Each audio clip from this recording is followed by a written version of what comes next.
तो we have learn little about what is contact force and what is tension in a thread. उसमें contact force में हम लोग पढ़े थे नॉर्मल रिएक्शन, मतलब जब भी दो बॉडी आपस में कॉन्टैक्ट में रहते हैं, at the point of contact they exert equal and opposite forces onto each other in a direction normal to their smooth surfaces of contact, provided the surfaces are smooth.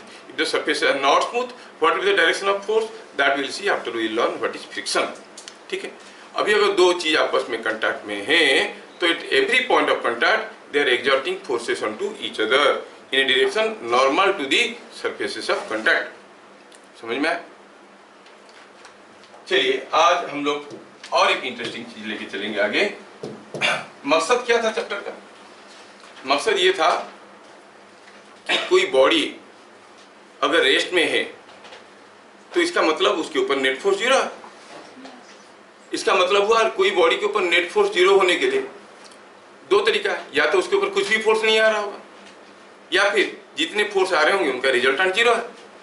कुछ भी force नहीं आ रहा है possible है क्या? कम से कम gravity तो रहेगा, तो पहला वाला तो डिस्कार्ड हो गया। कुछ भी फोर्स नहीं आ रहा ये इम्पॉसिबल है, कुछ ना कुछ तो फोर्स आ रहा होगा। लेकिन फिर भी अगर रेस्ट में है, जैसे मैं अभी रेस्ट में हूँ, तो मेरे ऊपर कम से कम कितना तो फोर्स होना मानता है? कम से कम दो से ज्यादा भी हो सकता है। मान लो मैं खड़ा हूँ, मेरा एक वेट है और क्योंकि मैं ग्राउंड के साथ कांटेक्ट में हूँ तो ग्राउंड मुझे एक नॉर्मल रिएक्शन दे रहा है, तो मेरे ऊपर अभी जितने सारे फोर्सेस आ रहे हैं तो सारे का रिजल्टेंट कितना है? जीरो। समझ में आया? सारे का रिजल्टेंट हो गया जीरो। तो कोई बॉडी रेस्ट में है तो उसको कहते हैं कि body is in static equilibrium. ठीक है, आगे जाके हम बताएंगे कि सिर्फ रेस्ट में होना काफी नहीं है। अगर कहेंगे कि कोई बॉडी का एक्सीलरेशन नहीं है, इवन कांस्टेंट वेलोसिटी में जा रहा है, तब भी वो स्टैटिक इक्विलिब्रियम में है, ऐसे हम कहेंगे इक्विलिब्रियम में है। मतलब इक्विलिब्रियम में कौन है? जो बॉडी का कोई एक्सीलरेशन नहीं। अब एक्सीलरेशन फिर दो किस्म का होता है। एक तो जो तुम लोग जानते हो, वेलोसिटी बदलना। वेलोसिटी बदलने से एक्सीलरेशन होता है। वेलोसिटी बदलना मतलब या तो स्पीड बदलेगा या फिर डायरेक्शन बदलेगा या फिर दोनों बदलेंगे, है कि नहीं? दूसरा होता है, ये लीनियर की बात करें, हम रोटेशन की बात करें, जैसे हम पंखा स्विच ऑन करते हैं, उसका एंगुलर स्पीड धीरे धीरे धीरे धीरे बढ़ रहा है कि नहीं बढ़ रहा है? So there is also angular acceleration. कोई बॉडी इक्विलिब्रियम में कब कहेंगे? जब उसका ना लीनियर एक्सीलरेशन है ना रोटेशनल एक्सीलरेशन है। तो ये थोड़ा सा आपको झलक सा आइडिया दे दिया। अभी हम लोग सोचेंगे कोई बॉडी इक्विलिब्रियम में है, हम कब कहते हैं और इक्विलिब्रियम कितने टाइप के होते हैं। समझ में आया? I am not able to recognise कौन भेजे थे मेरे को, मैं देखा हूँ क्वेश्चन पोर्शन में बहुत कुछ चीज दिया। जो लोग ओलंपियाड जाना चाहते हैं, someone nice person has sent me all this things. कल ही देखा मैं सब कुछ, अब पूरा डिटेल्स में पढ़ा क्वेश्चन पैटर्न को, तो ठीक है। तो उसी नजर से मैं थोड़ा थोड़ा सा कवर करते हुए जा रहा हूँ, देखता हूँ कितना हो पा रहा है 3 साल में। ठीक है, 3 साल में मतलब 8, 9, 10 की बात कर रहा हूँ। हाँ 3 साल के बाद अरे नहीं, वो कवर किए हैं जो सिलेबस दिए हैं, वो क्लास 12 का पूरा सिलेबस को दिए। मैं देखा था पूरा, वे पार्टिकल डुअलिटी सब कुछ छोड़ दिए हैं उसमें। मूविंग चार्जेस बता दूंगा मेरे पास किसका, एनसीईआरटी का नहीं, 12 का सिलेबस तो मैं जानता हूँ। पूरा 12 का नहीं है, मतलब जो भी कुछ है वो 12 का पोर्शन से। मैं भूल गया यार, मैं नाम नहीं याद रखा हूँ, मैं देख के बता दूंगा अभी थोड़ी देर बाद। ठीक है, अभी आज हम लोग देखेंगे व्हाट इज इक्विलिब्रियम। बात मत कर।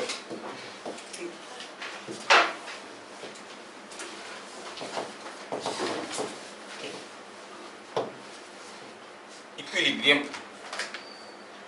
ठीक है, क्या मतलब हुआ? A body is said to be in equilibrium if it has no acceleration.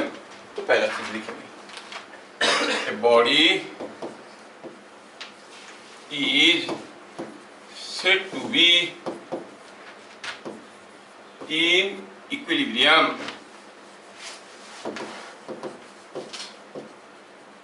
if it has no acceleration.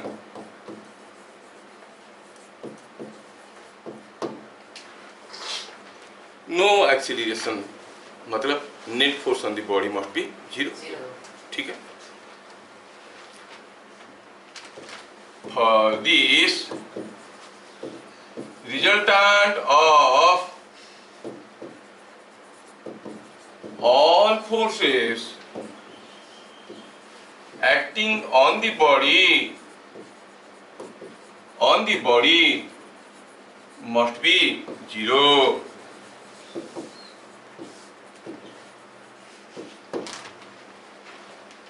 Resultant of all forces acting on the body must be 0. समझ में आया?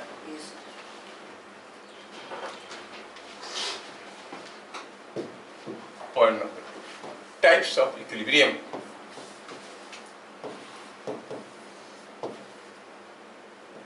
Before I go for types of equilibrium, I would like to write some examples. Equilibrium के examples लेते हैं. A book kept on a table at rest or a table. क्या ये equilibrium में? हाँ, रेस्ट में रखा, चुपचाप रखा है. नहीं? A book at rest in equilibrium. A car moving with yes constant velocity. तुम लोग कितना अच्छा सोच लेते हो, बढ़िया. तीसरा हुआ, मतलब कोई भी चीज अगर रेस्ट में है या फिर कांस्टेंट वेलोसिटी मोशन में है तो हम कहेंगे वो इक्विलिब्रियम में. चलिए टाइप्स ऑफ इक्विलिब्रियम देखते हैं. अब मैं यहाँ पे कुछ चीजें दिखा रहा हूँ आपको. जैसे मैं कहूँ कि मान लो कि ये कोई कोनिकल फ्रस्ट्रम है. It is a conical body kept like this. और दूसरे में क्या दिखाया? दूसरे में मैं ऐसा ही कोनिकल फ्रस्ट्रम को रखा हूँ लेकिन कुछ इस तरीके से रखा हूँ. ठीक है, ये भी रेस्ट में है.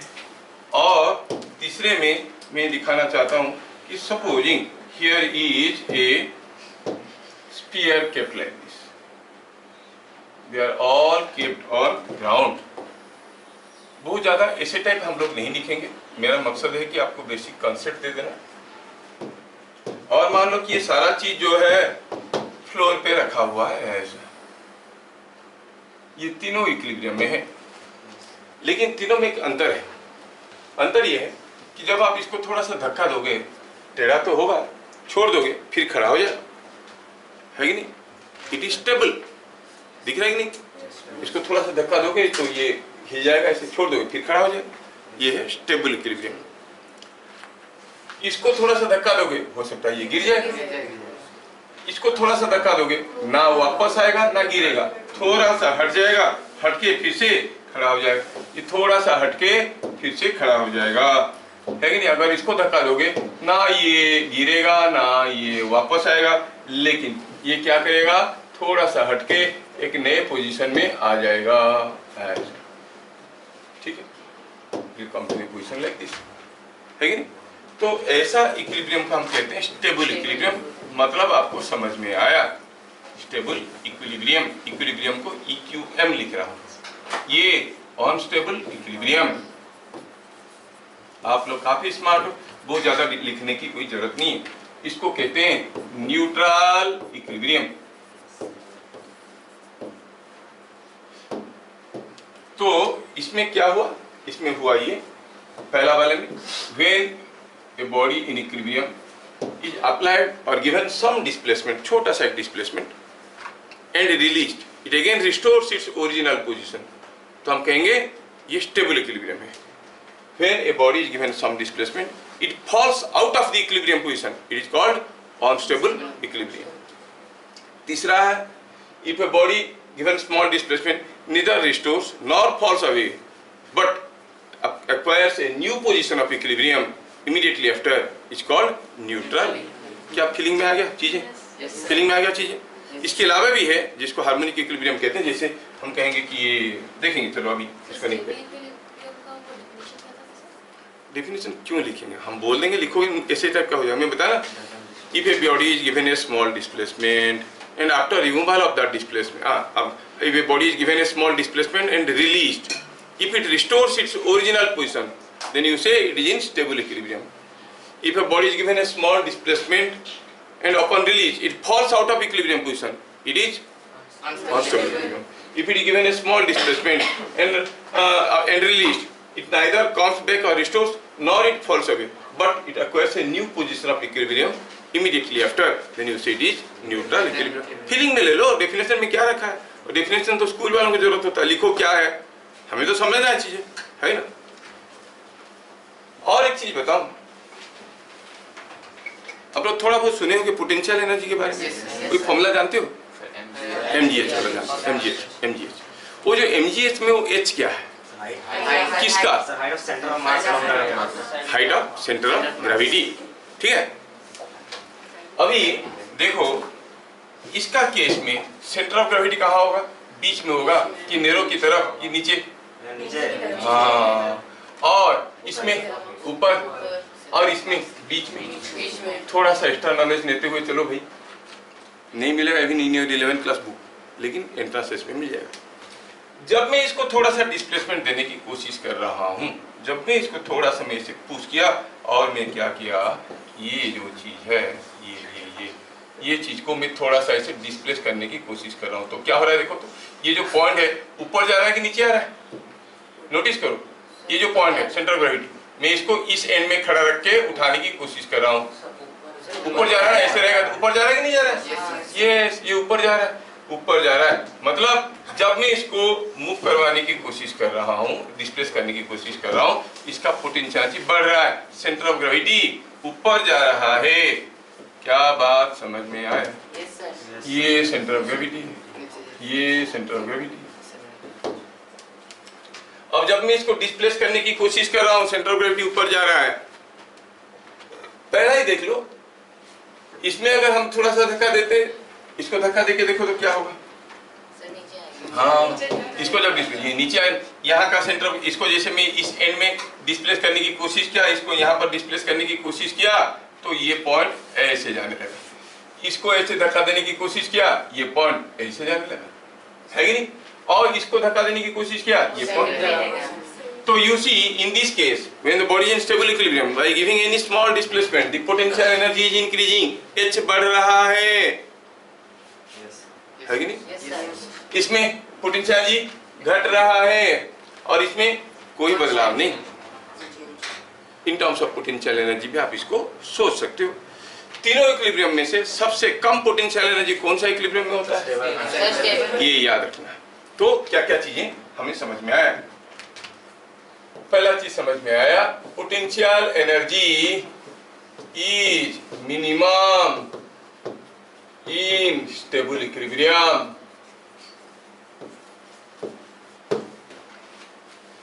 स्टेबल इक्विलिब्रियम में पोटेंशियल एनर्जी मिनिमम है। समझ में आया? आपकी क्लासेस को हमारे क्लास 11 वाले बच्चे बहुत मजे से देखते हैं, क्योंकि डाइल्यूटेड है और उनको जो एक क्लास में पढ़ाते हैं, तुम लोग यहाँ पर 4 क्लास में पढ़ाते हैं और ज़्यादा एक्सप्लेन करके पढ़ाते हैं, उनको मज़ा आता है। हाँ, देखते हैं। तो अब वो देखेगा, काटना पड़ेगा मुझे, वो देखेगा नहीं, काट देंगे आज। Potential energy minimum in stable equilibrium. दूसरा चीज क्या हुआ, by giving a small displacement, वो काटना पड़ेगा, a small displacement, by giving a small displacement in case of stable equilibrium potential energy increases।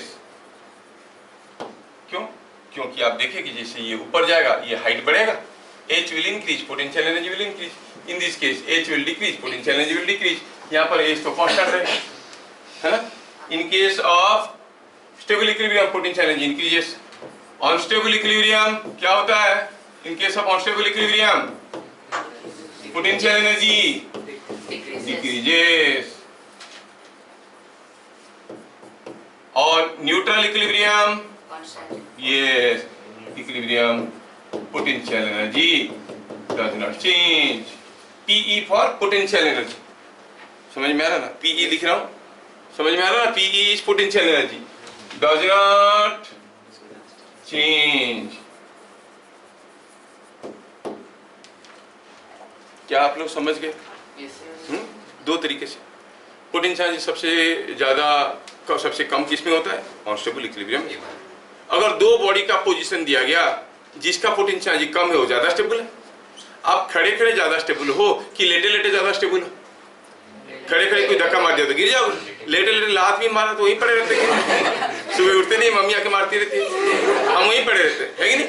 क्योंकि potential energy is less, you are more stable on the bed, नहीं? और ये unsaid law of nature, unsaid law कहीं नहीं लिखा है। ये law क्यों नहीं लिखा है, मुझे कोई साइंटिस्ट क्यों नहीं लिखा मुझे मालूम नहीं है। बहुत इंपॉर्टेंट है कि every body naturally tends to go towards lower potential energy configuration. किसी लॉ में ही नहीं लिखा, मैं तो नहीं पढ़ा इतना दिन फीस पढ़ने के बाद, पर हर चीज वो naturally without any effort, effortlessly tends to go towards lower potential energy configuration. नहीं, घर में पानी डाल दोगे, पानी किस कोने में जाके जमा हो जाएगा? जहां पर सबसे ज्यादा गड्ढा, लोअर पोटेंशियल की तरफ। Heat flows from hot body to cold body, current flows from higher potential to lower potential, natural. उल्टा जाने के लिए हमें एक्सटर्नल एजेंट की जरूरत पड़ता है जो उसको जबरदस्ती लेके जाएगा। और it is applicable to human beings also. If you are effortless, चुपचाप बैठे हो तो आपका एनर्जी धीरे धीरे घट रहा है, जान लो। समझ में आ रहा है? चढ़ने के लिए एनर्जी की जरूरत है, घटने के लिए कुछ नहीं करना है, पड़े रहना है, धीरे धीरे घट जाएगा। समझ में आ रहा है? अच्छा, तो क्या मैं ये स्टेबल अनस्टेबल इक्विलिब्रियम के बारे में थोड़ा सा हल्का सा कुछ नॉलेज दे पाया? तुम लोगों को समझ में आ गया? क्या आप देख के बता दोगे कौन बॉडी स्टेबल है, कौन बॉडी अनस्टेबल है? जैसे मैं आपको एक एग्जांपल देता हूँ, मैं एक केस देता हूँ कि सपोज कोई एक फ्लोर है, अनइवन फ्लोर है, अनइवन शेप का फ्लोर है और ऐसा करके एक फ्लोर है।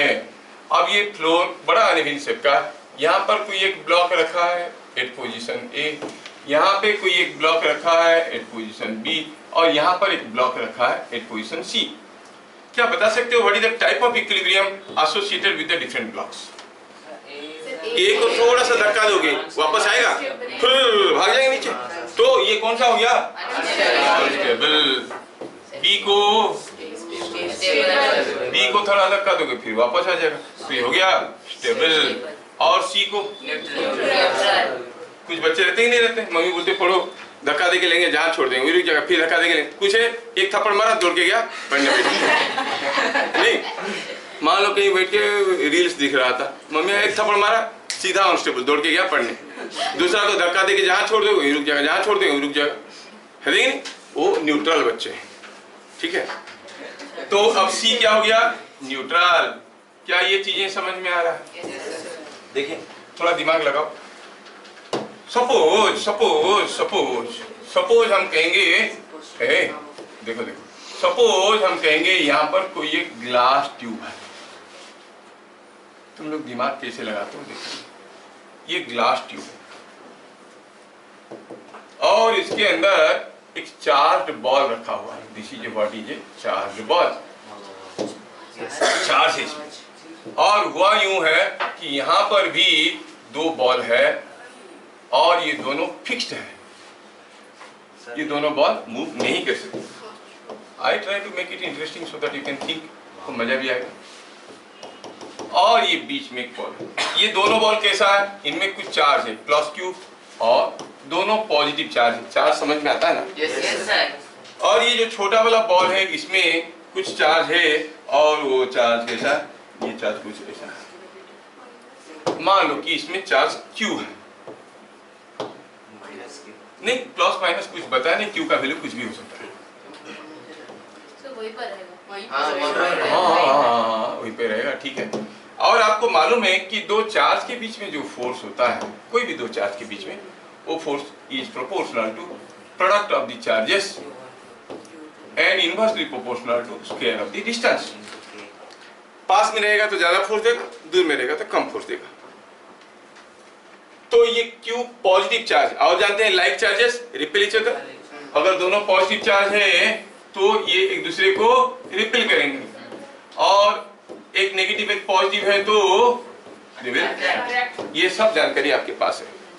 Keeping all this thing in mind, थोड़ा सोचना है और बताना है कि बीच वाला चार्ज, ये जो चार्ज रखा है यहाँ पे, वो कहाँ पे रहेगा इक्विलिब्रियम में? ऑब्वियसली बीच में ही रहेगा, क्योंकि ये इधर को ढकेलेगा उसको। सपोज ये पॉजिटिव है, चलो मानते हैं, सपोज पॉजिटिव है, ये इधर को ढकेलेगा, इधर को ढकेलेगा, दोनों का फोर्स एक दूसरे को कैंसिल कर जाएंगे तो रेस्ट में रहेगा। क्या इसको लाके इसके पास रखेंगे, इससे दूर रखेंगे तो रह सकता है? नहीं रह सकता। तो मतलब अभी ये इक्विलिब्रियम में है। अच्छा, अगर ये माइनस क्यू चार्ज होता तो कभी इक्विलिब्रियम में होता। तो क्यू चाहे पॉजिटिव हो या नेगेटिव हो, स्मॉल क्यू पॉजिटिव हो या नेगेटिव हो, इक्विलिब्रियम में है। लेकिन जब वो पॉजिटिव है ये कौन सा इक्विलिब्रियम में, जब वो नेगेटिव है वो कौन सा इक्विलिब्रियम में, सोचना। चलो सोचते हैं। देखो तो यहाँ पर पहला चीज जो हमें समझ में आया वो ये है, हाँ बड़ा interesting. Here Q is at equilibrium, Q is in equilibrium at midpoint। क्या बात समझ में आया? at midpoint में ये इक्विलिब्रियम है, Q is in equilibrium at midpoint। आया समझ में? अच्छा, ये बहुत दूर चला गया। Okay, Q is in equilibrium at midpoint।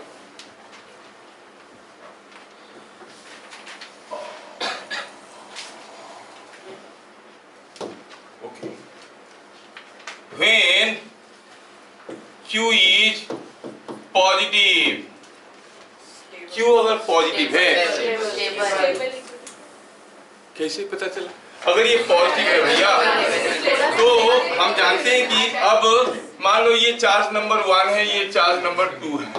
सोच लो, चार्ज नंबर 1 है, चार्ज नंबर 2 है। तुम लोग इतना जल्दी बोल दोगे तो जो लोग वीडियो देख रहे हैं वो लोग कैसे बताते हैं? तो मुझे बोलना पड़ता है उनके लिए जो अभी नहीं है लेकिन बाद में देखेंगे, है कि नहीं? तो बोल रहे हमें हाँ हो गया। तो वो बोला क्या पढ़ाते हैं यार, कुछ समझ में नहीं आता। तो जो वीडियो देख रहा होगा क्या बोलेगा, क्या पढ़ाते हैं हम, समझ में नहीं आता कि गाली मेरे को पड़ेगा, तुम लोग थोड़ी पड़ेगा। तुम लोग मुझे उसका रहे हो गाली पढ़ने के लिए। हाँ, तो क्या हुआ, ये मान लो चार्ज 1 है, ये चार्ज 2 है। तो ये चार्ज 1 इसको अट्रैक्ट करेगा कि रिपेल करेगा? तो जो फोर्स देगा हम कहेंगे उसको F1, और ये इसको रिपेल करेगा, ये जो फोर्स देगा उसको कहेंगे F2। अब मिड पॉइंट में दोनों बराबर थे। अगर मैं ये बॉल को थोड़ा सा इधर को सरका देता हूं तो कौन बड़ा हो जाएगा, F1 बड़ा हो जाएगा कि F2 बड़ा हो जाएगा? If I displace it, if I displace the ball by a small amount, ये पास आ जाएगा। अबे ये F1 किसके लिए? इसके लिए है ना। अब ये बॉल को अगर सरका के मैं यहाँ पे ले आऊंगा, थोड़ा सा डिस्प्लेस कर दूंगा, F1 बड़ा होगा, F1 बड़ा होगा। अरे यार इससे दूर चला गया, F2 बड़ा हो जाएगा क्योंकि 2 के पास आ रहा है, 2 के पास आ रहा है तो F2 ज्यादा हो जाएगा, F1 छोटा पड़ जाएगा। तो जैसे छोड़ देंगे क्या होगा, ढकेल के ले आएगा, वापस आ रहा है कि नहीं? तो कौन सा इक्विलिब्रियम हुआ? स्टेबल।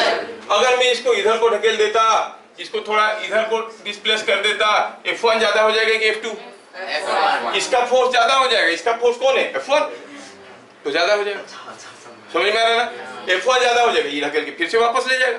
तो either case when you displace it, it returns back to the original position. So when Q is positive, it is in stable equilibrium. समझ में आया क्या? Yes, sir. अगर Q नेगेटिव है तो चलिए, हाँ तो ठीक है ठीक है ठीक है, मुझे आता है कि तुम लोग समझ में आता है। चलो दोबारा, चलो इसको करते हैं उनके लिए जो नहीं है।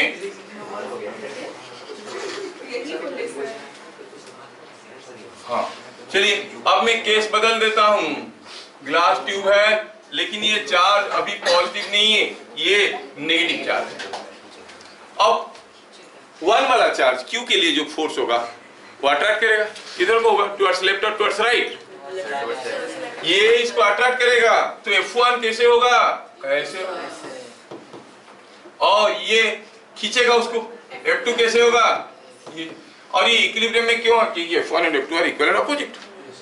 नेट फोर्स 0 है इसलिए इक्विलिब्रियम में। अब इसको मैं थोड़ा डिस्प्लेस करता हूँ। जब मैं इसको थोड़ा सा डिस्प्लेस करूंगा कौन बढ़ जाएगा, F1 की F2? थोड़ा इसको ऐसे यहाँ से यहाँ पर डिस्प्लेस किया, कहाँ? तो F2 ये पास हो जाएगा, जोर से खींचेगा, F1 कम हो जाएगा, F2 ज्यादा हो जाएगा। तो छोड़ेंगे तो क्या होगा, वापस आएगा? तो इधर को थोड़ा डिस्प्लेस करो तो इधर को भाग जाएगा। तो ये कौन सा इक्विलिब्रियम हुआ? When Q is negative, it is in unstable equilibrium. कोई बॉडी स्टेबल इक्विलिब्रियम में है या अनस्टेबल इक्विलिब्रियम में है पता चल जाता है कि नहीं? चलो सर, हाँ, सर कौन से इक्विलिब्रियम में पोटेंशियल एनर्जी मैक्सिमम होता है? अनस्टेबल में मिनिमम होता है, नहीं सर, अनस्टेबल स्टेबल में मिनिमम होता है। अनस्टेबल में देखो, हम जब दो बॉडी को कंपेयर करते हैं हम कहेंगे ये कौन सा इक्विलिब्रियम है? Stable equilibrium. अगर इसको मारपीट के और छोटा कर देंगे तो ये इससे ज्यादा स्टेबल हो गया कि नहीं हो गया? तो देयर आर रिलेटिव थिंग्स, समझ में आ रहा है? जैसे दो बॉडी में से अनस्टेबल कौन है? अब दोनों का पोटेंशियल एनर्जी को देखना है, जो ज्यादा पोटेंशियल एनर्जी रखता है वो ज्यादा अनस्टेबल है। ये रिलेटिव चीजें, अब रिलेटिव की बात नहीं करें। जैसे हम लोग पहले पढ़े वेलोसिटी, लेकिन जो वेलोसिटी हम पढ़े वो कुछ एब्सोल्यूट वेलोसिटी था क्या? हमें जो दिख रहा है, हो सकता है कि हम कार में जा रहे हैं हमको कुछ दूसरा दिख रहा है। हम तो ट्रेन में जाते वक्त देखते हैं कि पेड़ भी भागता है बाहर, तो हमें जो दिख रहा है वो सही तो नहीं है। इसलिए जो वेलोसिटी पढ़े बाद में पढ़ेंगे, नहीं, there is something like relative velocity depending upon a frame of reference. Similarly अभी हम लोग स्टेबल अनस्टेबल पढ़ रहे हैं, but there are again on relative terms. दो चीजों को दिखेंगे तो कौन ज्यादा स्टेबल है, कौन ज्यादा अनस्टेबल है, ऐसे करके सोचना पड़ेगा। समझ में? तो रिलेटिव चीज में हम नहीं जाते अभी। थोड़ा you have only one doubt. Sir जो पहले, सर इसके पहले जो हम क्वेश्चन किए उसमें सर जब Q इज माइनस मतलब नेगेटिव है, तो सर जब मतलब राइट साइड को अट्रैक्ट होकर जा रहा है तो फिर R इज डिक्रीजिंग, तो खींचेगा मैग्नीट्यूड ऑफ फोर्स मतलब कैसे? अरे तो सर फोर्स नेगेटिव है शायद? नहीं, फोर्स नेगेटिव है नहीं है। मैं am talking about these are the magnitude. जब इसको मैं थोड़ा सा इधर को डिस्प्लेस कर दिया तो ये जोर से खींचने लगेगा, तो R कम हो गया तो F2 ज्यादा हो गया, F2 ज्यादा हो गया, ये F1 कम हो गया। अब इस पोजीशन में, एट दिस पोजीशन में इधर को स्ट्रॉन्ग फोर्स है, इधर को वीक फोर्स है, रहेगा क्या? भाग जाएगा क्या? तो हो गया अनस्टेबल इक्विलिब्रियम। थोड़ा सा डिस्प्लेस करके छोड़ दिए तो भाग गया, है ही नहीं? पॉजिटिव है तब तो नहीं, तब कुछ अलग था। जब पॉजिटिव था ये फोर्स ज्यादा हो रहा था, ये फोर्स कम हो रहा था, क्योंकि इसका रिपल्शन ज्यादा हो रहा था। R क्या चीज है? R is distance between them. R is distance between them. यहाँ पर R क्या है? R is distance between the charges. ये R है डिस्टेंस बिटवीन द चार्जेस। क्या बात समझ में आया? Yes sir. हाँ,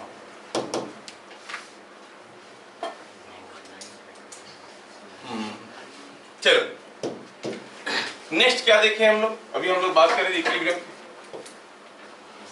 for a body in equilibrium, for a body in equilibrium, बहुत एक इंपॉर्टेंट चीज बताने जा रहा हूं, ध्यान से सुनना। Minimum number of forces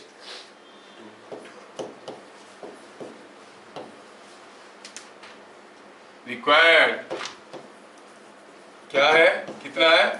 is 2। कब होगा? when the forces are equal and opposite, है कि नहीं? Two forces equal and opposite, तो बॉडी इक्विलिब्रियम में रहेगी। तो छोटा सा एक फिगर बनाए, ये कोई ये बॉडी है, रेस्ट में है और इसके ऊपर दो फोर्स आ रहे हैं, दोनों इक्वल एंड अपोजिट है, दोनों का डायरेक्शन एक दूसरे का अपोजिट है और मैग्नीट्यूड बराबर है, तो मिनिमम दो फोर्स होने चाहिए, रेस्ट में रह गया मिनिमम दो। मैं अभी खड़ा हूं तो मेरे ऊपर कौन सा दो फोर्स है? एक मेरा वेट है, दूसरा मुझे ग्राउंड के साथ टच किया हूं तो ग्राउंड मुझे फोर्स दे रहा होगा। अभी मेरे फ्लोर मेरे को पुश कर रहा है कि पुल कर रहा है? और ग्रेविटी मुझे पुल कर रहा है, मेरे ऊपर दो फोर्स है, दोनों एक दूसरे को कैंसिल कर रहे हैं, तो रेस्ट में हूं। अगर कैंसिल नहीं कर पाते, सोचो जो फ्लोर पे मैं खड़ा हूं मुझे सपोर्ट नहीं दे पाएगा, टूट जाएगा, तो ग्रेविटी खींच लेगा, मैं घड़ाम करके नीचे गिर जाऊंगा, नहीं गिर जाऊंगा। कोई किसी प्लेटफॉर्म पे खड़े आए, क्योंकि वो दोनों फोर्स जीरो है, प्लेटफॉर्म को खींच लिया और प्लेटफॉर्म तो नहीं है फोर्स देने के लिए, क्या होगा? Only gravity is pulling, he will fall. Simple सा चीज है। अच्छा, थोड़ा दिमाग लगाना, यहाँ पर थोड़ा दिमाग लगेगा। Minimum number of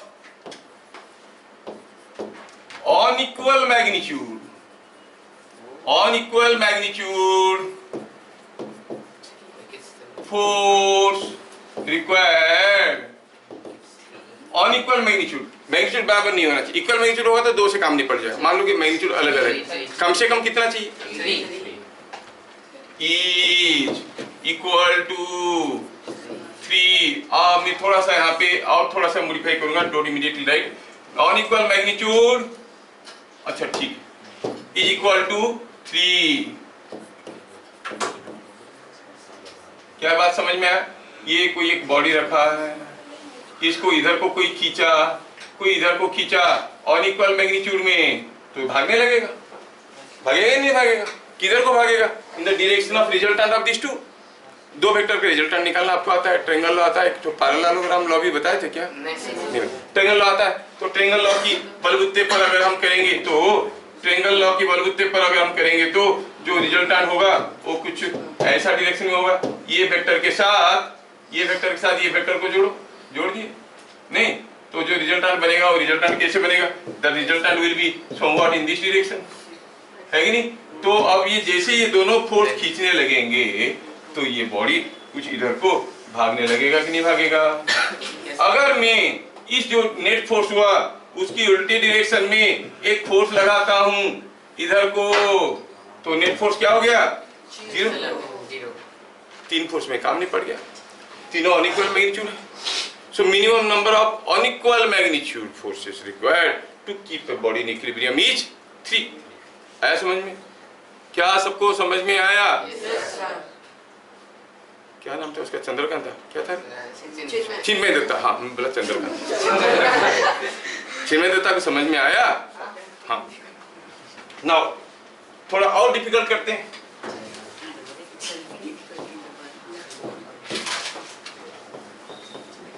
minimum number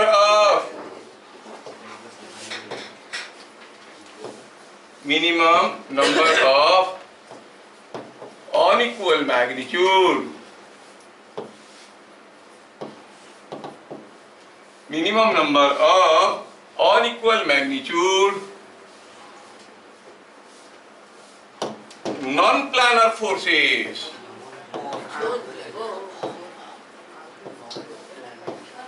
required to keep a body in equilibrium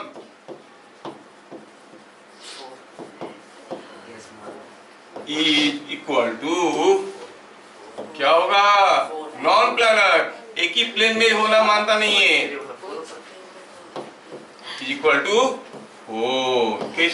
मान लो ये एक बड़ी हुआ, इसके ऊपर एक फोर्स दे दिए, इसके ऊपर एक फोर्स दे दिए, ये दोनों एक प्लेन में, तीसरा फोर्स जो देंगे अगर सेम प्लेन में दे पाएंगे तो कैंसिल हो जाएगा, लेकिन सेम प्लेन में देना अलाउड नहीं है, नॉन प्लानर है, तो उसको कुछ ऐसे देंगे टेढ़ा करके, फिर ये तीनों का एक रिजल्टेंट निकलेगा। ये तीनों का एक रिजल्टेंट निकलेगा, उसका अपोजिट में एक फोर्स देंगे तो नेट फोर्स 0 होगा। तो कितने फोर्स की जरूरत पड़ा? 4। क्या समझ में आ रहा है सबको? Is equal to 4। बढ़िया। मिनिमम नंबर है, 10 फोर्स होगा तो इक्विलिब्रियम में रह सकता है। हाँ रह सकता है, समझ में आया? 10 फोर्स होगा तो इक्विलिब्रियम में रह सकता है। अच्छा, when several forces are acting on a body and the body is in equilibrium, उसके बारे में मैं थोड़ा सा कुछ बताना चाहता हूँ, जिसको कहते हैं पॉलीगॉन लॉ, में जो तुम लोगों को बताया था शायद। नहीं सर। तो बताऊँ। For several forces acting on a body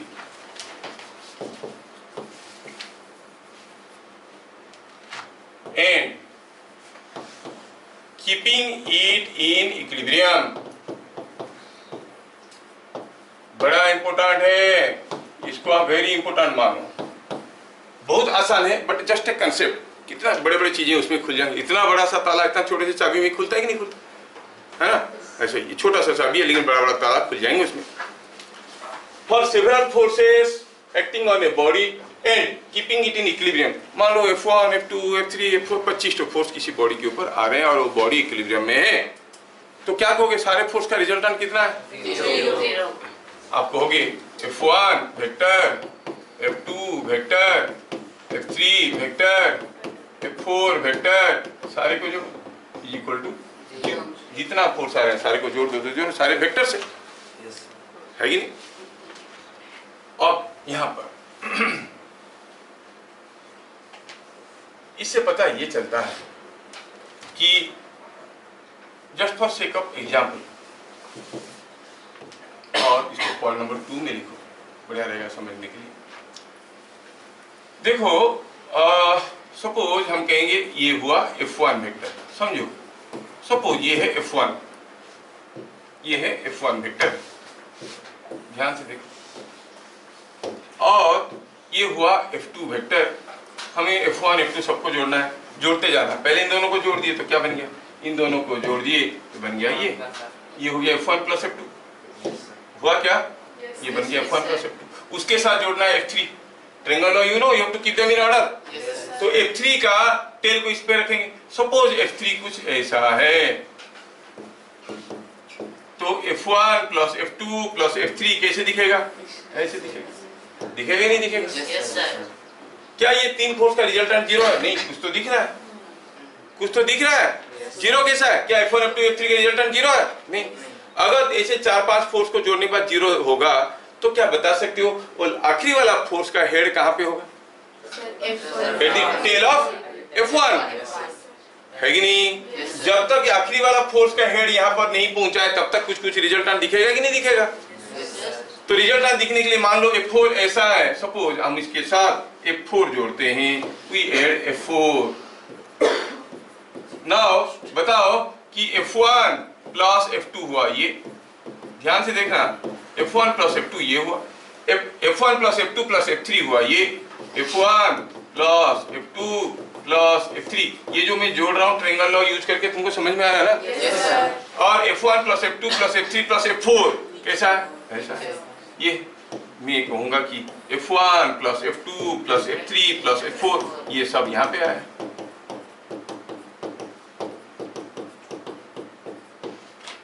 अगर मैं कहूंगा कि इसे 10 फोर्स को जोड़ने से 0 होता है तो फिर घूम फिर के कहाँ आ रहे होंगे, यहीं पे आ जा रहे होंगे। There must not be any closing side, it should be a complete polygon. देखो ये पॉलीगॉन बना कि नहीं बना? अगर ये कंप्लीट पॉलीगॉन बन गया तो हम कहेंगे कि resultant of all forces is 0। क्या मैं समझा पाया? तो अब मैं कहूंगा कि खाली ऐसा समझना काफी नहीं है। देन बीट नंबर 1 हुआ, ये बीट नंबर 2 हुआ, F1 F2 F3 etc. taken in order form a closed polygon। एक क्लोज पॉलीगन बनाते हैं, ठीक है? क्या बनाते हैं? एक क्लोज पॉलीगन बनाते हैं। नहीं नहीं नहीं, खाली फोर्सेस टेकन इन ऑर्डर, ये क्या है, सम है। मैं बोला ये सारा फोर्स को जोड़ दोगे तो क्लोज पॉलीगन बन जाएगा। मैं बोलूंगा आपके पास ये वेक्टर प्लस ये वेक्टर प्लस ये वेक्टर प्लस ये वेक्टर, क्या देगा रिजल्टेंट? 0, क्योंकि कोई क्लोजिंग साइड बचा ही नहीं। क्या बात समझ में आ रहा है? समझ में आ रहा है? अगर resultant of number of forces is 0 तो सारे फोर्स को अगर ऑर्डर में ले लोगे वो एक क्लोज पॉलीगन बना देंगे। क्या यहाँ पर F1 F2 F3 F4 मिलकर क्लोज पॉलीगन बना रहे? नहीं, उनका कुछ रिजल्टेंट है। पॉलीगन तो क्लोज नहीं होता, पॉलीगन में क्लोज, हाँ वो तो ठीक है। क्लोज पॉलीगन मतलब समझो और क्या आपकी लैंग्वेज में, नहीं तो पॉलीगन क्लोज, ये रेक्टेंगल आधा बना है, नहीं बोलते कि आधा रेक्टेंगल, गड्ढा पे भी आधा होता है। ये रेक्टेंगल आधा, ये सर्किल आधा बना है, बोलते कि नहीं बोलते? तो सर्किल तो आधा होता ही नहीं है, सर्किल तो गोल ही होता है। तो समझो यार, बड़े हो गए तुम लोग, है ना? अभी ये पॉलीगन बन पाया क्या, कंप्लीट हो पाया क्या? नहीं हो, इनकम्प्लीट पॉलीगन। चलो it will be more appropriate, इसे इनकम्प्लीट पॉलीगन। समझ में आया? If a number of vectors are taken in order and they form an incomplete polygon, then you say their resultant is not 0. If they form a complete polygon, resultant is 0. क्या बात समझ में आया? रौनक दत्ता, चिन्मय दत्ता, दत्ता कमन ले लेंगे दोनों का, ठीक है? क्या बात समझ में आया? आवाज नहीं आया? क्या बात समझ में आया? बढ़िया, खत्म नहीं हुआ। हाँ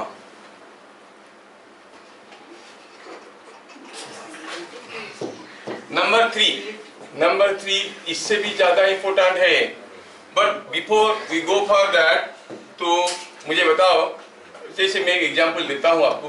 मान लो कि कहा गया this vector plus this vector plus this vector, ये तीनों को जोड़ोगे, a plus b plus c को जोड़ोगे तो क्या होगा रिजल्टेंट। कैसे करना है, रिजल्टेंट निकालना है। पहले a को लेंगे, है कि नहीं, फिर b को लेंगे, रिजल्टेंट निकालना है, फिर c को लेंगे, तो रिजल्टेंट होगा, कैसे दिखेगा, ये हो गया a plus b plus c। क्या बात समझ में आ रहा है? Yes sir, yes sir.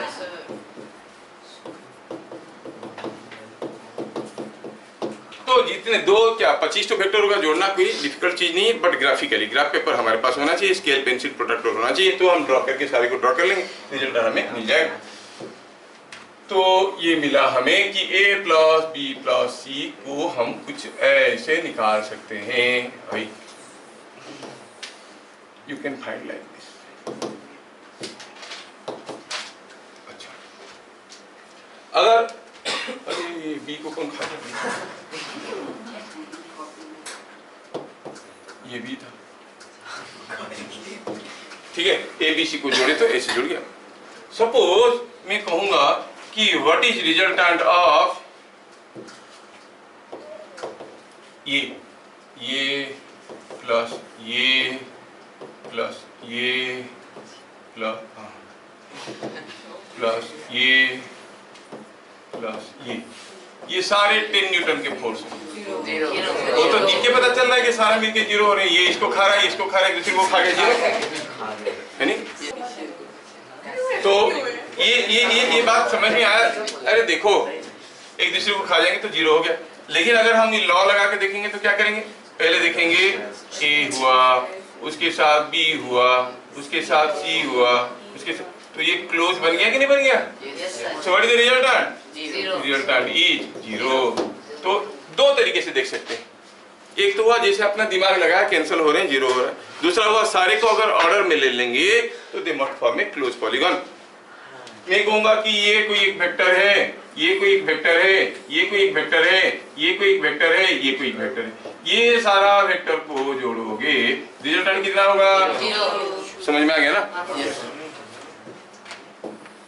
कोई कर रहा। नेक्स्ट इंपोर्टेंट, इफ ए, अच्छा मैं ये सब क्यों बता रहा हूँ, क्योंकि हम जानते हैं कि कोई बॉडी इक्विलिब्रियम में सो मिली ना, क्या बोलते हैं उसका लीनियस है, इधर बोलूंगा वायरस कर दूंगा, क्या बोलूंगा, वायरल बढ़ा दूंगा, घर में जाएगा देखेंगे। तो मैं क्या बोल रहा था कि हम क्यों कर रहे हैं, अभी पहले ऐसे किए जा रहे कुछ भी, क्या फीस तो बात है। हम पहला क्लास में बताए थे, कोई बॉडी अगर इक्विलिब्रियम में है तो उसके ऊपर कुछ फोर्सेस है, कम से कम कितना होगा, क्या होगा, कोप्लानर हुआ नहीं हुआ, तो इस हिसाब से हम देख लिए। हमें निकालना इस चैप्टर का ऑब्जेक्टिव ये है कि कोई भी बॉडी अगर रेस्ट में है तो उसके ऊपर कितने टू फोर्स आ रहा है, और हर फोर्स के बारे में सब कुछ जानना है। सब कुछ मतलब magnitude, direction and point of application. Previous class बता देंगे नहीं। तो कोई भी बॉडी अगर रेस्ट में है तो मान लो कि यहाँ पर कोई लड़का ऐसे खड़ा है, ये लड़का थोड़ा लेजी है, वॉल की सपोर्ट में ऐसे करके खड़ा है, ठीक है। अब उसके ऊपर कितने टू फोर्स आ रहा होगा, जहां पर कांटेक्ट में आ रहा होगा, ग्रेविटी तो आ रहा होगा, यहाँ पे भी आ रहा होगा कि नहीं, ढेर सारे फोर्सेस आ रहे। तो कितना टू फोर्स आ रहा है, कहाँ पर आ रहा है, किस डायरेक्शन में आ रहा है, और हर फोर्स का मैग्नीट्यूड कितना है ना, इंटरेस्टिंग। तो इस सारा पता करना, इसके लिए मैं आपको ग्राउंड अभी बना रहा हूँ। इक्विलिब्रियम किसको कहते हैं समझा दिया है ना, फिर मैं आपको नॉर्मल रिएक्शन समझाया, टेंशन वगैरह समझाया, फिर मैं आपको समझाया कि अगर बहुत सारे फोर्स है तो उनका रिजल्टेंट अगर जीरो है, वो सारा फोर्स को ऑर्डर में ले तो जीरो होता है कि नहीं। अभी देखो, अगर ए बी सी डी ऐसे सारे वेक्टर को जोड़ने से जीरो होता है, मतलब ये सारा फोर्सेस, ये करें कि एक तो फोर्स है, किसी बॉडी पे आएगा तो बॉडी रेस्ट में रहेगा कि मूव करेगा, रेस्ट में रहेगा, it will B in equilibrium, net force will be zero. ध्यान देखना ये है कि यहाँ पर मान लो कि मैं सी को निकाल लेता हूँ, मैं कहूंगा what is a plus B plus d, ये क्या होगा, जीरो माइनस सी कौन गधा बोला? खाली माइनस सी, जीरो माइनस सी। सर मैं पहले माइनस से हाँ खाली माइनस सी बोला, क्यों नहीं बोला जीरो माइनस सी? चलो ठीक है, माइनस सी हुआ। अब ये तीन वेक्टर को जोड़ो तो इसके बराबर होगा नहीं? क्या आप बता सकते हो what is this a plus b plus d का मैग्नीट्यूड? a माइनस c का magnitude is not it same as c का मैग्नीट्यूड? बताते f का मैग्नीट्यूड माइनस f का मैग्नीट्यूड बराबर है। बड़ा इंटरेस्टिंग इंपॉर्टेंट स्टेटमेंट है, बड़े काम का चीज है। कैसे? सपोज हम कहेंगे एग्जाम्पल में यहाँ पर कोई एक ब्लॉक रखा है और ये ब्लॉक का मास है m और इसके ऊपर कुछ फोर्सेस आ रहे हैं F1 और कोई इधर को खींच रहा है कोई फोर्स आ रहा है F1 और इधर से कोई फोर्स आ रहा है F2 और इधर से कोई फोर्स आ रहा है F3 और इधर से कोई फोर्स आ रहा है F4। ऐसे चार फोर्स इसके ऊपर आ रहे हैं। Suppose let the body is in equilibrium. अगर ये बॉडी इक्विलिब्रियम में है तो क्या क्या कह सकते हैं?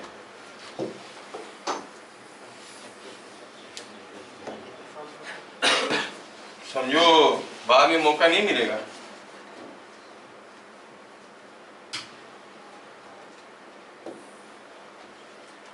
तो अगर ये बॉडी इक्विलिब्रियम में है, आपको लग रहा दिया हुआ let the body in equilibrium, तो क्या क्या चीजें हम इसके बारे में लिख सकते हैं? पहला लिख सकते हैं कि F1 plus F2 plus F3 plus F4 is equal to, दूसरा हुआ F1 F2 F3 and F4 taken in order for a closed loop, है कि नहीं? समझ में आया?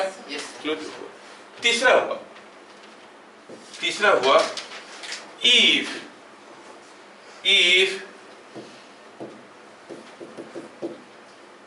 F3 is removed, अब F3 को निकाल दिए, क्या ये बॉडी रेस्ट में रहेगा? क्या नेट फोर्स जीरो होगा? नेट फोर्स जीरो नहीं होगा तो एक्सीलरेट करेगा। क्या होगा एक्सीलरेशन? F3 is removed तो नेट फोर्स क्या हो जाएगा? नेट फोर्स का मैग्नीट्यूड कितना होगा? F3 को निकाल दिए, नेट फोर्स का मैग्नीट्यूड क्या होगा? भैया देखो थोड़ा इधर, C को निकाल दिए, इनका मैग्नीट्यूड क्या हुआ? C। जिसको निकाल दिए उसके साथ बराबर हो जाएगा। Are you getting? तो आप कहोगे F3, ये Fnet क्या हो जाएगा? F3 को निकाल दिए तो it will be same as magnitude of F3 और एक्सीलरेशन क्या हो जाएगा? F3 बाई इसका मास। मैग्नीट्यूड बता रहे, क्या बात समझ में आ रहा है? बड़ा इंटरेस्टिंग और इम्पोर्टेंट है। समझ में आया? समझ में आया? प्रूफ करने के लिए दूसरा एग्जांपल देता हूं, तुम लोग बताना अभी, ठीक है? जैसे मान लो कि यहां पर कोई एक स्प्रिंग है और ये एक ब्लॉक यहां पर लगा है। जेई मेन का क्वेश्चन है भैया, ये 2 kg का ब्लॉक लगा है, ये सब ऐसे झूल रहे हैं, सब कुछ इक्विलिब्रियम में है ना? ये थ्रेड को अगर मैं काट दूंगा, 3 kg जहां था वही रहेगा कि नीचे आ जाएगा कि ऊपर चले जाएगा? समझ में आ रहा है कि ऊपर जाएगा, ये स्प्रिंग है। So if the thread is caught at point P, 3 भागेगा ऊपर की तरफ विथ व्हाट एक्सीलरेशन? पहले सोचे, ये 3 अभी रेस्ट में है कि नहीं? क्यों रेस्ट में? क्यों रेस्ट में? क्वेश्चन क्या है पहले लिखते हैं, if thread at P is cut, what will be initial acceleration of 3 kg? क्या बात समझ में आ रहा है? इनिशियल एक्सीलरेशन पहले सोचो इस 3 kg के बारे में। ये 3 kg रेस्ट में है क्या? हाँ है। कोई मुझे बताएगा कितने तो फोर्स आ रहा है? सर वेट एक तो वेट आ रहा होगा, सब कोई जानता है, और स्प्रिंग फोर्स और स्प्रिंग भी खींच रहा है, कितने फोर्स में वो भी मालूम नहीं है, लेकिन है कुछ। और ये थ्रेड लगा के 2 kg खींच रहा है। 2 kg कितने जोर से खींच रहा है? 20 न्यूटन। क्या बात समझ में आ रहा है? और 3 kg मस्त अपनी जगह रेस्ट में। मतलब ये तीनों फोर्स का रिजल्टेंट कितना है? 0। अगर थ्रेड काट देंगे, तीनों में से कौन सा फोर्स गायब हो जाएगा? तो जो बच गया उसका रिजल्टेंट क्या बन जाएगा? 20 newton. a plus B plus C is equal to 0। C निकाल दो तो a प्लस बी का resultant is same as C. Magnitude, resultant magnitude is same as C. क्या बात समझ में आ रही है? ये बात है। अब बोले सर स्प्रिंग फोर्स कितना होता है मालूम? कोई जानने की जरूरत नहीं। जानने की जरूरत है नहीं, तो आप क्या कहोगे? सॉल्यूशन में क्या लिखेंगे? ब्लॉक, कौन सा block? Block of 3 kg।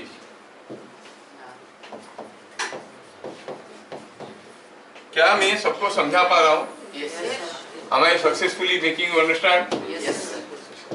Block of 3 kg is in equilibrium, है ना? In equilibrium by F, W and 20 Newton. 20 Newton कहां से आया? 2 kg खींच रहा था, 2 kg का वेट 20 न्यूटन। क्या बात समझ में आया? So when thread is cut, the 20 Newton force vanish. 20 Newton force vanish.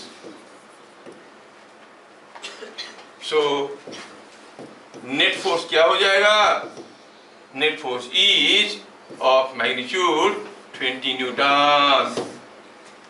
3 force मिलके बॉडी रिजल्टेंट 0 में रखे थे। मान लो कि साथ साथ और भी कोई आदमी बगल में खड़ा था, वो भी खींच के पकड़ के रखा था, भाई साहब स्प्रिंग टूट जाएगा। 4 फोर्स हो गए। तब भी अगर ये टूट गया तो कितने में भागेगा? क्योंकि बाकी सारे फोर्स बरकरार है। जो गायब हो गया बाकी सब मिलके उसके बराबर हो जाएंगे।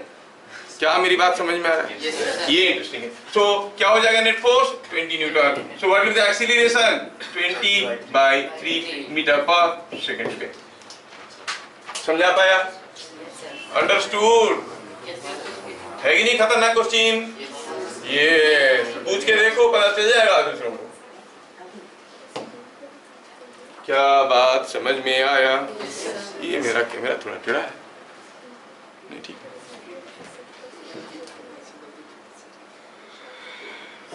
हार्मोनिक इक्विलिब्रियम हाँ बताएंगे, चिंता मत करो। जब ऑसिलेशन वगैरह बताएंगे ना तब बताएंगे।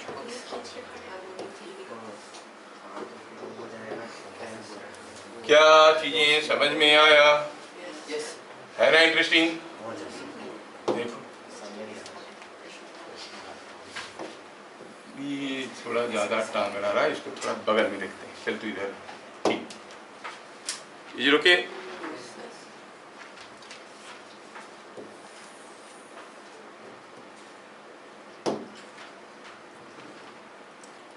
ठीक है, कितना दमदार एप्लीकेशन है, देख रहे हो ना? छोटे छोटे चीजों को यूज करने आएगा तो मस्त।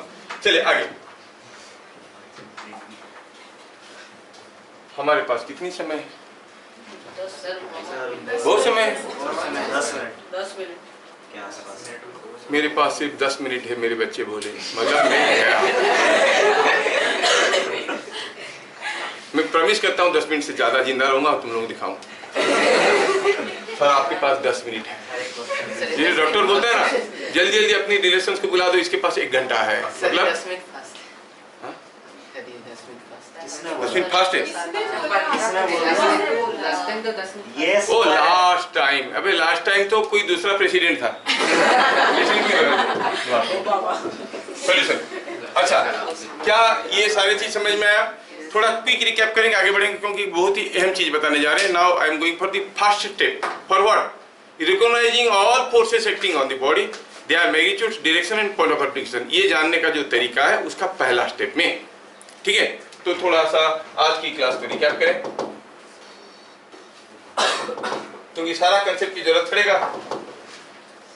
हम लोग आज की क्लास में क्या देखे, ये इक्विलिब्रियम से स्टार्ट किया, ध्यान से किया था ना। कोई बॉडी इक्विलिब्रियम में कब है, जब इसका कोई एक्सीलरेशन नहीं है। सिंपल सा, सिंपल स्टेटमेंट। अच्छा, फिर क्या देखे हम लोग कि types of equilibrium. If you displace a body and release, if it restores its original position, it is in stable equilibrium. In unstable equilibrium, potential energy is minimum. If a body you give a small displacement, it falls out of equilibrium, then you say it is unstable equilibrium. और किसी को धक्का मुक्का मारो, ना गिरता है ना वापस आता है, थोड़ा सा हट के फिर से खड़ा हो जाता है, समझ में? वो बहुत न्यूट्रल इक्विलिब्रियम में है। पोटेंशियल एनर्जी मिनिमम, ये सब देख लिया हम लोग। फिर हम लोग देखे ये कब कौन सा बॉडी कैसा इक्विलिब्रियम में, ये सब भी डिस्कशन कर लिए। अब कहा गया, हाँ बताए, the minimum number of forces required to keep a body in equilibrium is 2. Minimum number of unequal magnitude forces required. Minimum number of unequal magnitude non-planar forces required. याद रह गया? इक्वल भी हो फिर भी तो पूरी जरूरत है। हाँ? सर अगर वो नॉन प्लानर हो पर इक्वल हो तब भी तो पूरी जरूरत है। हाँ हो सकता है। हाँ सर तो नॉन प्लानर होना अगर जरूरी है, इक्वल हो नहीं हो, लेकिन चारों इक्वल होंगे तो कैसे होगा? सर चारों इक्वल होने से चलेगा, सोच लेना, नहीं चलेगा। हाँ, तो नेक्स्ट हुआ if several forces acting on a body keep it in equilibrium, what are the things we learn out of it? That is, the sum of vector sum is 0, and when they are taken in order they form a closed polygon. फिर ये सारा force का resultant निकालने का तरीका क्या है? बहुत सारे फोर्स का रिजल्टेंट निकालने, सारे को ऑर्डर में ले लो। ये हो गया? समझ में आया? चलिए, अब अगर यहाँ पे कोई बॉडी के ऊपर ABCD फोर्स आ रहे हैं और रिजल्टेंट 0 है, तो C को निकाल दोगे तो बाकी का रिजल्टेंट C के मैग्नीट्यूड के बराबर होगा। ये समझ में आया? चलिए, इतने सारा चीज आप लोगों को समझ में आ जाता है, बहुत है। ये सब देख लिया, अब आगे कहा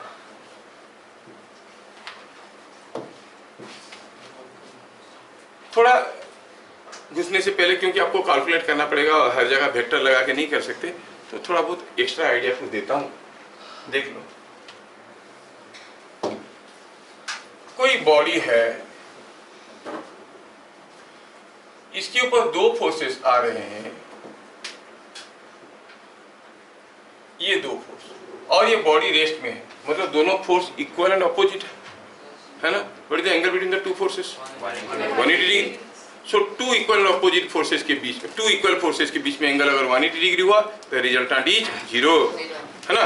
तो इसको कुछ ऐसे सोचेंगे। सो 2 फोर्स है, उनका रिजल्टेंट 0 हुआ।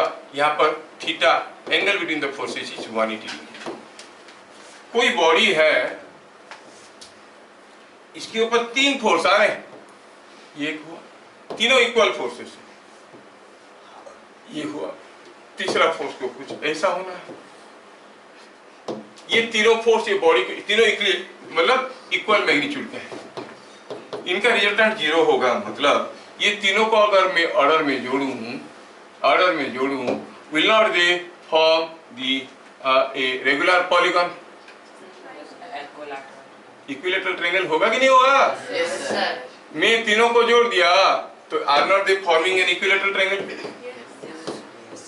जानते हैं कि वो रिजल्टेंट अगर 0 है, अगर रिजल्टेंट 0 है तो ये तीनों को जोड़ने से क्लोज लूप बनेगा, that is equilateral triangle. And what is the angle between any two? ये 60 डिग्री है, तो दो वेक्टर के बीच में एंगल कैसे निकालते हैं? हेड डायरेक्शन टू दिस, कितना हुआ? 120 डिग्री। तो ये एंगल कितना होना चाहिए? क्या सबको समझ में आया? तो 3 अगर इक्वल मैग्नीट्यूड वेक्टर्स है, उनका रिजल्टेंट 0 कब होगा? अगर उनके बीच में एंगल है 120 डिग्री। अगर 4 है तो 4 वेक्टर है, ऐसा एक वेक्टर है, ऐसा एक है, सारे का मैग्नीट्यूड बराबर है, रिजल्टेंट 0 होने के लिए कंडीशन चाहिए क्या? उनके बीच में एंगल क्या होना चाहिए? 5 है तो accordingly you gone dividing 360 by 5. If there are n number of equal magnitude vectors, n पकड़ में आया? ये बड़ा काम का चीज है न्यूमेरिकल सॉल्व करने में, समझ में आ रहा है? अगर 10 तो फोर्स किसी बॉडी के ऊपर आ रहे हैं, सारे का मैग्नीट्यूड बराबर है, उनके एडजेसेंट फोर्सेस के बीच में क्या एंगल होना चाहिए कि रिजल्टेंट 0 होगा? 36 डिग्री। क्या बात समझ में आ रहा है? Sir, but it is necessary कि coplanar, that's what I am doing in it plate. तो हम लिखेंगे जब स्टेटमेंट को सबको इनकॉर्पोरेट कर लेंगे।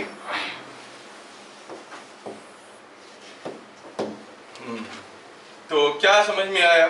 समझ में आया for n number of equal n number of equal magnitude, for n number of equal magnitude coplanar vectors acting at a point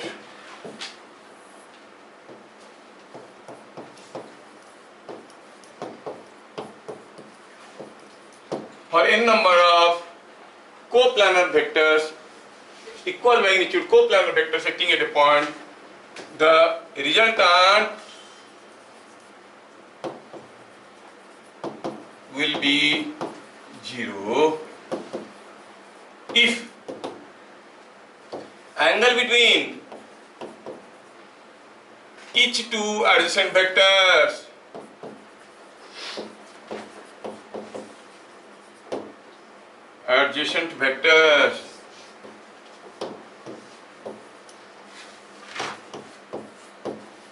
is कितना 360 बाई। क्या बात समझ में आ रहा है? Yes, sir. ठीक है, थोड़ा सा इसके ऊपर कसरत कर लेंगे। तुम लोग में वो क्वेश्चन देख रहा था, वो लोग चैप्टर तो क्लास 12 के सारे रखे हैं, मैं बता दूंगा, अभी शेयर भी कर दूंगा सब, लेकिन उस चैप्टर का फंडामेंटल क्वेश्चन डाले हैं, ये नहीं कि पूरा गहराई से डाले हैं। समझ में आ रहा है?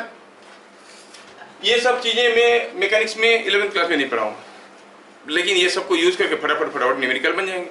आपकी कोने में लाइब्रेरी में ये सब पढ़ा रहना चाहिए। समझ में आया? फॉर एग्जाम्पल, अगर आपको समझ में आया, क्या आप मुझे एक छोटा सा क्वेश्चन का आंसर दे पाओ? सपोज हम कहें कि ये कोई एक रेगुलर हेक्सागन है, ये एक रेगुलर हेक्सागन है।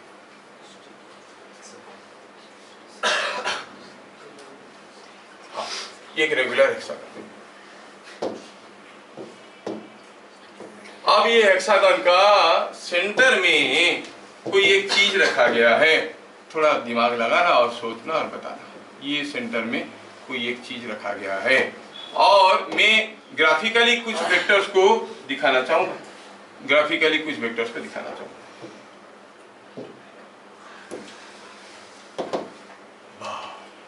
अब ये क्या हुआ कि यहाँ पर कुछ फोर्सेस आ रहे हैं and those forces are shown graphically. Forces are shown graphically. ये हुआ एक फोर्स, ये हुआ एक फोर्स, ये हुआ एक फोर्स, ऐसे ये हुआ एक फोर्स, ये एक। क्या आपको सारे फोर्सेस का मैग्नीट्यूड बराबर दिख रहा है? दिया है कि हर एक फोर्स 10 न्यूटन का है। ये हर एक फोर्स 10 न्यूटन का है। क्या ये बॉडी रेस्ट में रहेगा? अगर रेस्ट में रहेगा नहीं रहेगा तो what is the net force on the body? Question is what is the net force on the body? Find F net on the ball। कितना मेहनत किया, इतना टेन खत्म। इतना मेहनत करूंगा, हेक्सागन बनाऊंगा, बॉल बनाऊंगा, फोल्डिंग टेन खत्म। तो तुम लोग भी समय लोगे तो मुझे मजा लगेगा। हाँ, इतना मेहनत किया तो कुछ फैला। अच्छा, अब देखो, अगर यहाँ पे 10 न्यूटन होता तो रिजल्टेंट क्या होता? ये सारे मिलके 0 होते हैं और इसको मैं अगर भगा दिया तो सारे मिलके कितने होंगे? होंगे ना? देखो तुम लोग का आता है, तो इसका मतलब आंसर हुआ 10 न्यूटन। इतना जल्दी मत बोलो, मैं भी डिस्करेज हो जाता। अच्छा ठीक है, दूसरा क्वेश्चन ये हो गया, समझ में आ गया। Find net force on this, answer हुआ 10 न्यूटन। दूसरे पेज में जाएंगे। चलो अब थोड़ा मेहनती क्वेश्चन देते हैं। फाइंड नेट फोर्स का मैग्नीट्यूड कुछ केसेस दिया हुआ है। पहला केस में एक वेक्टर है ऐसा, दूसरा वेक्टर है ऐसा, तीसरा वेक्टर है ऐसा, ये एंगल है 120 डिग्री, ये एंगल है 120 डिग्री, ये 6 न्यूटन, ये 6 न्यूटन, ये 6 न्यूटन, तीसरा एंगल दिया नहीं है। बताओ नेट फोर्स कितना है?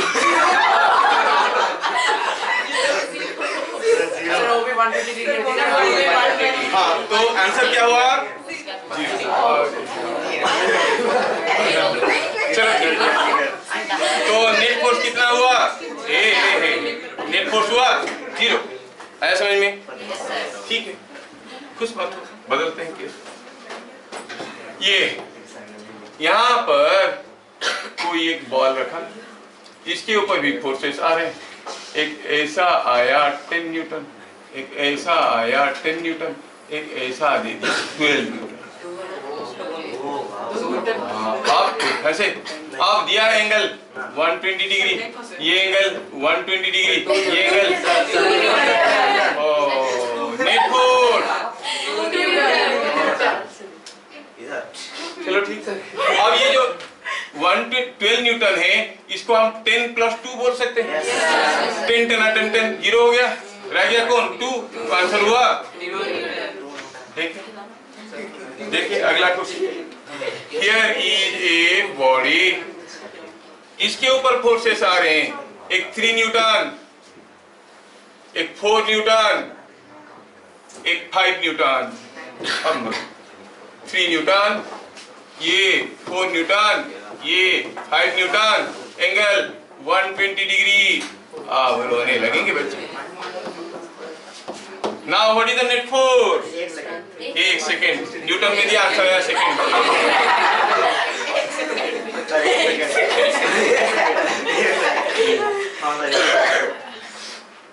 इतना जोर से मत खासो, फेफड़ा बाहर आ जाए। चलो ठीक है, नेट फोर्स बताओ।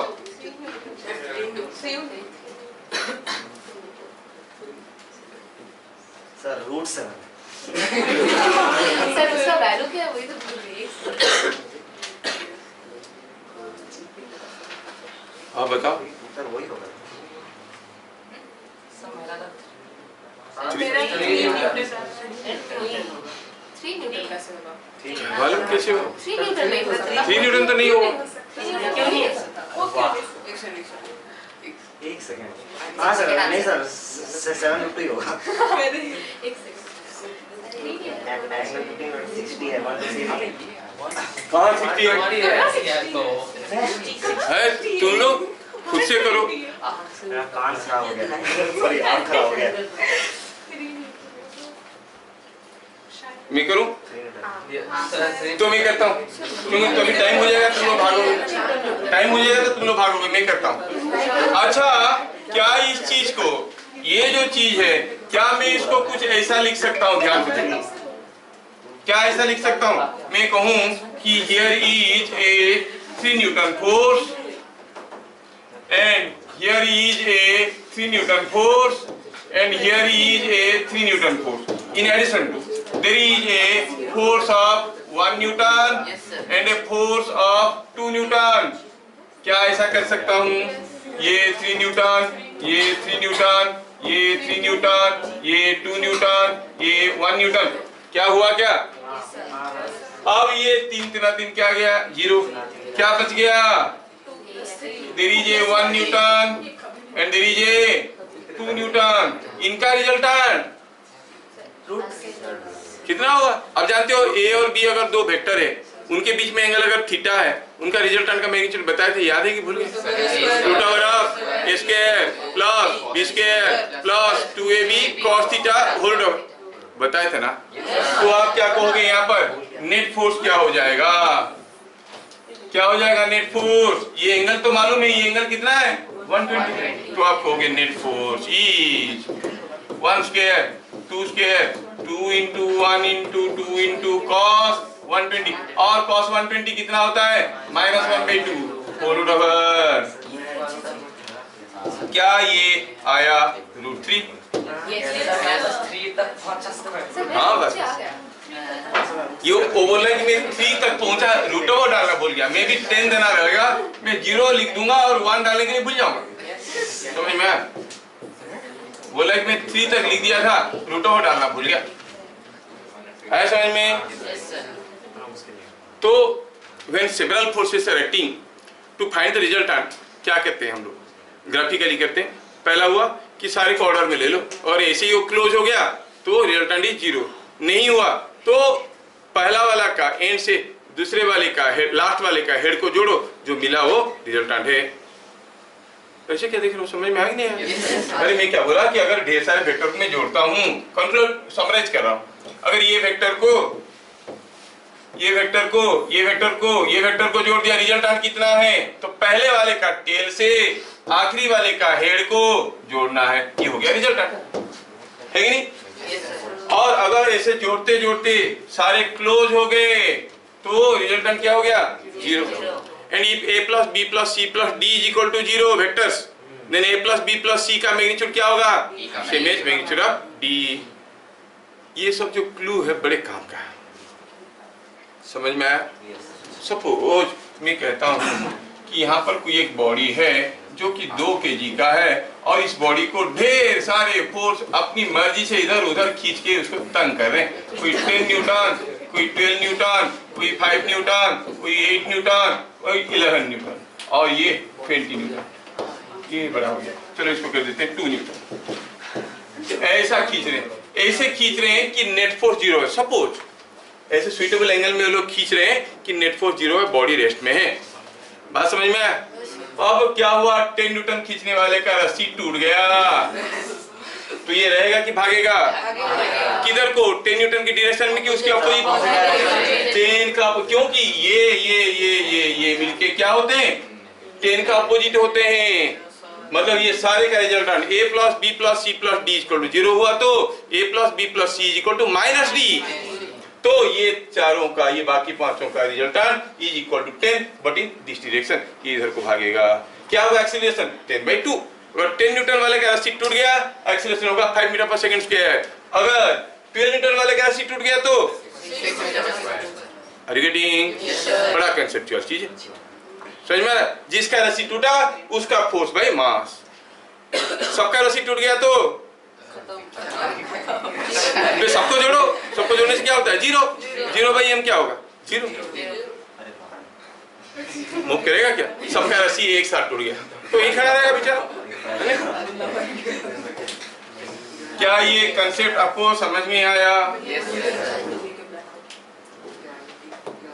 Next class we are to start with 3 body diagram. तो थोड़ा अपना बॉडी फ्री करके आना और यहाँ पर डायग्राम बनाना पड़ेगा। 3 बॉडी डायग्राम मतलब कोई बॉडी को हर कांटेक्ट से छुड़ाना है, अलग से लेके हवा में रखना है। समझ में आ रहा है? 3 बॉडी डायग्राम का मतलब हुआ, थोड़ा सा बता देते हैं, आज की क्लास खत्म। सपोज हम कहेंगे कि यहाँ पे कोई एक, मान लो एक स्फीयर ऐसे रखा हुआ है और ये स्फीयर अभी रेस्ट में है। तो हमारा मकसद ये है कि इसके ऊपर कितने तो फोर्स आ रहा है, कहाँ पर आ रहा है, किस डायरेक्शन में आ रहा है, हर फोर्स का पॉइंट ऑफ एप्लीकेशन क्या है। अच्छा, ये बॉडी रेस्ट में, कोई पूछेगा बताओ ये बॉडी रेस्ट में क्यों? बोला अरे ये वाल है, ये इंक्लाइन प्लेन है, कहाँ जाएगा, इसीलिए रखा हुआ। Not because of that. अब ये अगर हम देखेंगे ये वाल को निकाल देते हैं, बॉडी को फ्री कर देते हैं तो गिर जाएगा कि नहीं? तो वाल को अगर निकाल देंगे बॉडी गिर जाएगा, ये हमें समझ में आता है। अगर वाल को निकाल देंगे बॉडी गिर जाएगा। अभी क्यों नहीं गिर रहा है? वाल उसको पुश कर रहा है कि पुल कर रहा है? अगर मैं वाल को भगा देता हूँ और वाल जितने जोर से पुश कर रहा था उतने जोर से पुश कर देता हूँ, रहेगा कि नहीं रहेगा? यस। अब ये प्लेन निकाल दूंगा तो गिर जाएगा। तो मतलब ये क्यों नहीं गिर रहा है? प्लेन पुश करके रखा है, पुश कर रखा है। तो ठीक है, आप इस प्लेन को यहाँ से निकालो और वही फोर्स आप लगा दो। अब ये हवा में लटका हुआ मिलेगा कि नहीं मिलेगा? So it is because of the forces and resultant of all those forces. In addition to that, there is a gravity also. है नहीं? And resultant of all these forces is equal to 0. इसीलिए ये हवा में लटका हुआ है। तो कितना ना फोर्स इसके ऊपर? 3। तो ये हो गया पहला स्टेप 3 बॉडी डायग्राम को समझना। समझ में आ रहा है? फिर कितना तो फोर्स है, कहाँ पर आ रहे हैं, किस किस डायरेक्शन में आ रहे हैं, और हर एक का मैग्नीट्यूड क्या, आपको कोई पूछेगा इसका मैग्नीट्यूड कितना है, इसका मैग्नीट्यूड कितना है, वो भी आप बोल दोगे, है ना इंटरेस्टिंग। तो धीरे धीरे हम लोग उसके तरफ आ रहे हैं। ओके, फिर मिलेंगे अगले क्लास, तब तक के लिए जय हिंद। जय हिंद।